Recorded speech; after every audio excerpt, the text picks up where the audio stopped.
Shalom, selamat pagi Bapak Ibu dan Saudara yang dikasihi Tuhan Yesus. Renungan kita pagi hari ini diambil dari kitab 1 Tesalonika pasal 2 ayat 13 sampai dengan 20 dengan tema sukacita atas jemaat. Sebab siapakah pengharapan kami atau sukacita kami atau mahkota kemegahan kami di hadapan Yesus Tuhan kita pada waktu kedatangannya, kalau bukan kamu? Sungguh kamulah kemuliaan kami dan sukacita kami.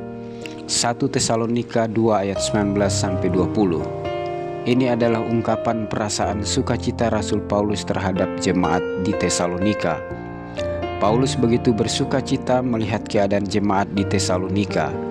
Ia mengatakan bahwa jemaat di Tesalonika adalah pengharapan dan sukacitanya, mahkota kemegahannya dan kemuliaannya di hadapan Tuhan Yesus sebagai kepala gereja. Mengapa Rasul Paulus begitu bersukacita melihat jemaat di Tesalonika? Pertama, jemaat di Tesalonika menerima Injil yang diberitakan oleh Rasul Paulus sebagai firman Allah, bukan sebagai perkataan manusia.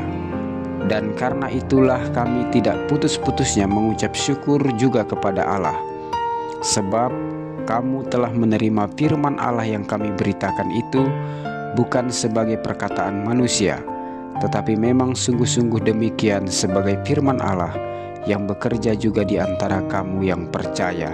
1 Tesalonika 2 ayat 13. Injil yang diberitakan Rasul Paulus kepada jemaat di Tesalonika diterima oleh mereka sebagai firman Allah yang hidup. Firman itu bekerja dalam kehidupan jemaat di Tesalonika, sehingga mereka bertumbuh menjadi jemaat yang kuat, bertumbuh dewasa dalam firman, dan bertumbuh dalam kebenaran. Saudara, firman Tuhan yang kita dengar diberitakan di mimbar gereja bukanlah perkataan manusia. Itu adalah firman kebenaran yang akan membuat pertumbuhan iman kita menjadi dewasa di dalam Tuhan. Firman yang kita dengar bukan untuk dilupakan, tetapi disimpan dalam hati sebagai kebenaran. Rasul Paulus bersukacita melihat jemaat di Tesalonika. Yang kedua adalah jemaat di Tesalonika sangat teguh mempertahankan iman mereka. Mereka sangat menderita ketika menjadi pengikut Yesus. Mereka mengalami penganiayaan, penindasan, penolakan, dan kebencian oleh karena mereka percaya kepada Yesus. 1 Tesalonika 2 ayat 14. Dalam situasi yang sangat berat ini, jemaat Tesalonika menjadi teladan bagi jemaat yang ada di daerah lain, sehingga jemaat-jemaat lain juga beroleh kekuatan ketika mengalami penindasan. Saudara, bagaimana dengan kita? Apakah iman kita tetap teguh dan kuat ketika mengalami penganiayaan?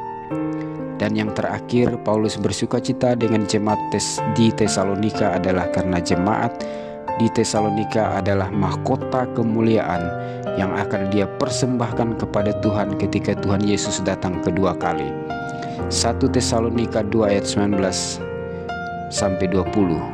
Karena itulah Rasul Paulus selalu bersukacita dalam melayani Tuhan. Semangat Rasul Paulus dalam melayani Tuhan sungguh luar biasa.